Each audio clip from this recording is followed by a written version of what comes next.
When I watched Conclave, I kept thinking, wait a second, this feels just like The Handmaid's Tale. At first glance, the connection might sound far-fetched. One is a Vatican-set political thriller, the other a dystopian nightmare about women being forced into reproductive servitude. But the deeper I looked, the more the parallels jumped out. Both worlds are built on the same cinematic and symbolic language: red robes, rituals, assemblies, secrecy, even the way the camera follows characters from behind. What's fascinating is how the same tools and motifs get completely different meanings depending on context. One emphasizing the sacred and institutional, the other emphasizing brutality and oppression.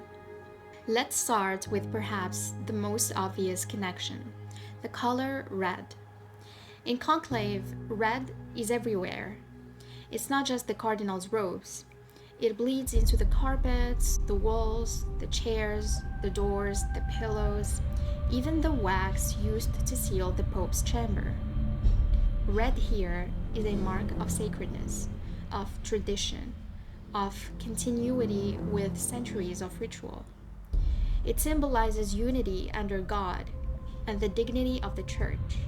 In The Handmaid's Tale, red stains the world differently. The handmaid's dresses are red, but the color constantly reappears as blood. Menstrual blood, bloody water after a miscarriage, blood on the wall where traitors are hanged. Even prison uniforms are red. Here, red doesn't sanctify, it brutalizes, branding women as vessels of fertility and reminders of pain, suffering, and punishment. Both worlds are drenched in red, but while Conclave turns it into a symbol of holiness, Handmaid's Tale makes it a symbol of horror. At the heart of both stories lies religion. In Conclave, Catholicism shapes everything, from the language spoken, to the rituals performed, to the ultimate goal of electing a new pope. Religion is shown as a structure that legitimizes power, but also as a fragile system where ambition and faith collide. Oh, the Pope had doubts about God. No, never about God. What he had lost faith in was the church. In The Handmaid's Tale, religion is weaponized as an instrument of control. Biblical passages are twisted into laws that strip women of autonomy, making faith less about transcendence and more about enforcement. And when Rachel saw that she bare Jacob no children, Rachel envied her sister and said unto Jacob, give me children, or else I die. Both narratives revolve around religion, but in opposite ways. One upholds it as sacred order, the other exposes it as sacred violence.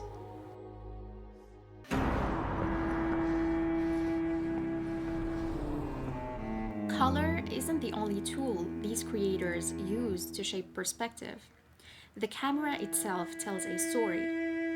Both works use a striking cinematic device: the camera following characters from behind.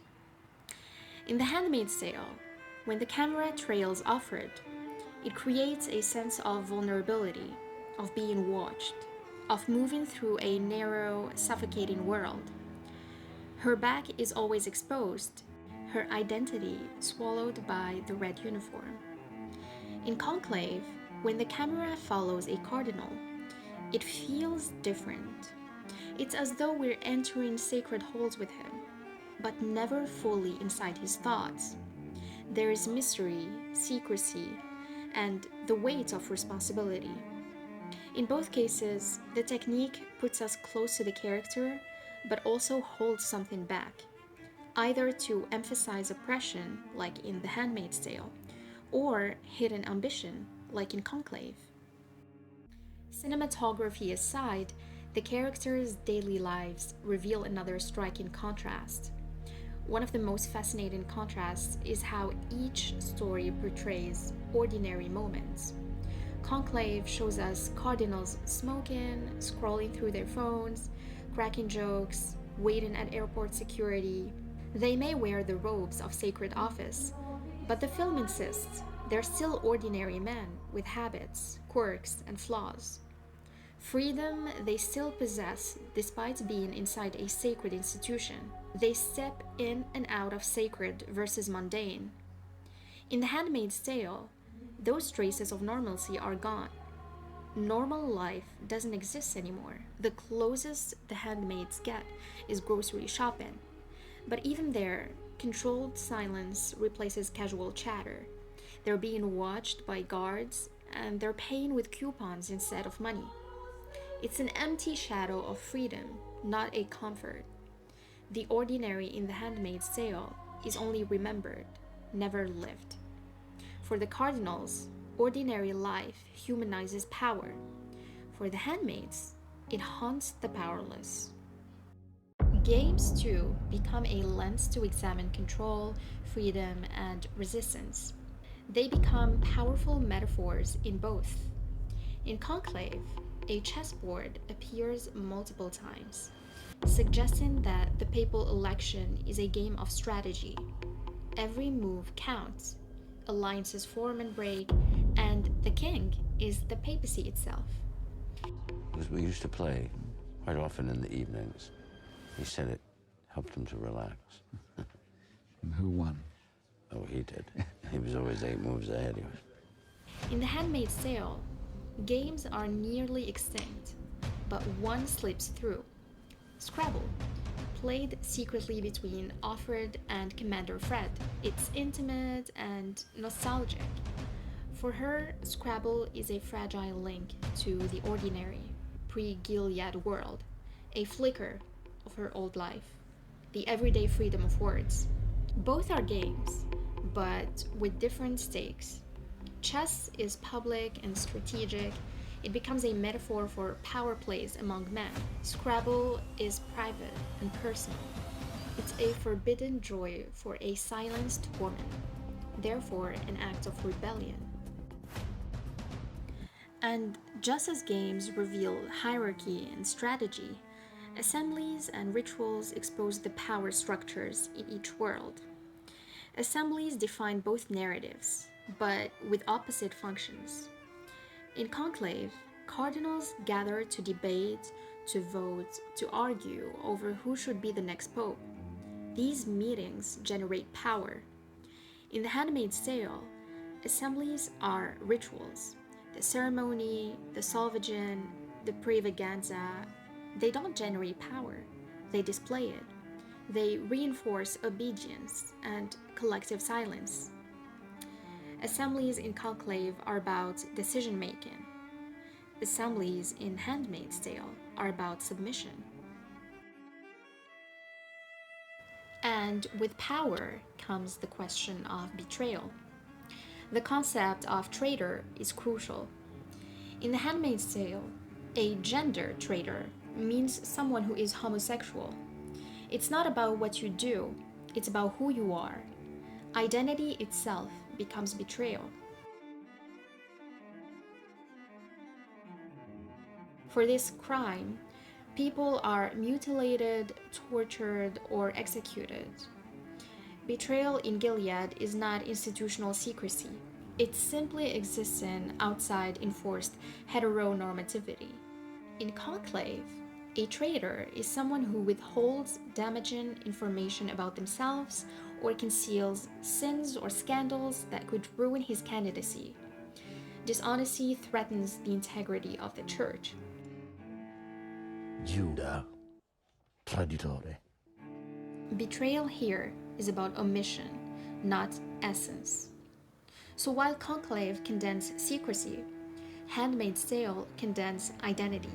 One kind of treason jeopardizes reputation, the other costs a life.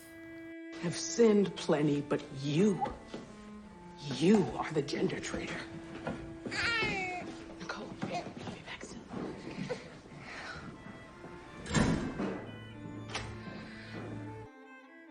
And sometimes those betrayals ignite something more literal: fire. Even fire gets reinterpreted. In Conclave, fire is part of ritual, burning the ballots after each round of voting. It's symbolic, a purifying act that preserves secrecy. Fire here is about tradition, cleansing, divine order. In The Handmaid's Tale, fire becomes an act of defiance and rebellion.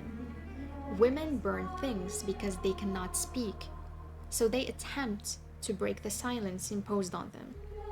Fire is anger. It is a scream against oppression.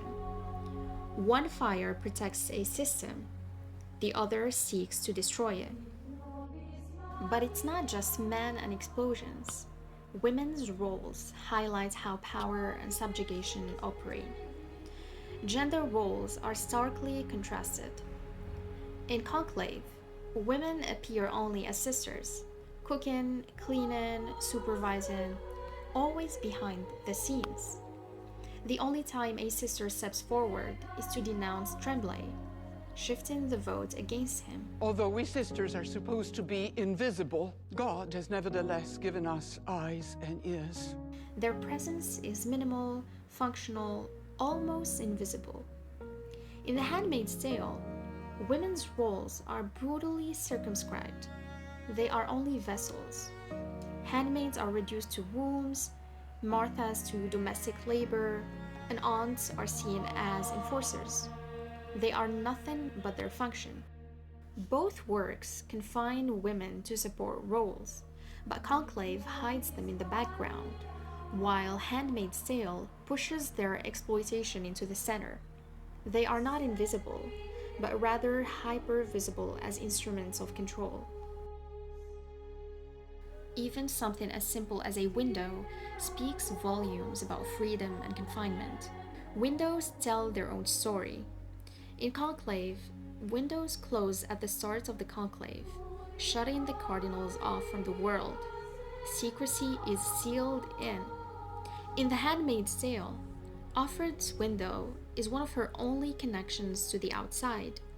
Light pours in, but it's ambiguous. She spends hours staring at it, contemplating. The light doesn't bring freedom, but a reminder that life continues beyond her confinement. It's fragile, it's bittersweet, it's a reminder of hope and despair intertwined. Windows in both stories separate inside from outside, but with opposite intentions. Concealment in one, isolation in the other. One window closes to protect secrecy, the other opens just enough to torment. And speaking of what lies inside, the treatment of the body itself becomes a site of power and control. One of the most powerful parallels emerges in the treatment of the body. Few symbols are as central as the uterus. In Conclave, Cardinal Benitez wins the election, but later it's revealed he once considered a hysterectomy. He rejected it, saying, I am what God made me. And perhaps it is my difference that would make me more useful. The uterus here symbolizes authenticity, divine intention, and identity. In The Handmaid's Tale, the female body is mutilated. Offsteven, caught in a same-sex relationship, has her clitoris surgically removed. Aunt Lydia tells her, You won't want what you cannot have. Blessed be the fruit, dear. pleasure is cut away, leaving only the uterus, the reproductive function. For Conclave, the uterus is sacred. For Handmaid's Tale, it's utilitarian. One affirms identity and preserves it, the other erases it. And outside the body, the presence or absence of nature reflects each society's constraints. Conclave shows turtles. Holy Father's turtles. He was very fond of them. A gift from Angola. I thought I was imagining them. I love them. They're so clever. Slow, patient creatures, perhaps symbols of longevity and endurance. mirroring the timelessness of the church. In The Handmaid's Tale, animals are absent. The world feels sterile, barren, cut off from nature. Life itself is controlled and rationed. And finally, language itself. Latin binds the two worlds together in surprising ways. In Conclave, Latin is the language of ritual and voting, spoken exclusively by cardinals. It is formal, institutional, the tongue of continuity and power. Only insiders wield it. Divided by language. Ecco, quando si era ragazzi noi la messa tridentina era l'unica vera liturgia del mondo. Avremmo parlato tutti latino, tutti. Ma dopo i tuoi amici liberali hanno deciso di cancellare the dead language. In The Handmaid's Tale, Latin surfaces in the phrase "Nolite te bastards carborundorum," a schoolgirl's mock Latin scratched into a wall by the woman who occupied Offred's room before her. It becomes a secret message of survival, a joke turned into rebellion, a voice from the dead urging the living not to give up. Did you ever study Latin? Oh, yes. My parents thought it would help me with the SATs. Latin in Conclave is authority codified. Latin in The Handmaid's Tale is resistance encrypted. What makes Conclave and The Handmaid's Tale such compelling parallels is not just the imagery they share, but the way each bends it toward a different end. Seen this way, the comparison is less about Vatican politics or dystopian fiction, and more about how institutions mold our perception of what is holy, ordinary, or even human. If you enjoyed this deep dive, don't forget to like the video, subscribe to the channel, and share it with someone who loves thought-provoking cinema and television. Thanks for watching.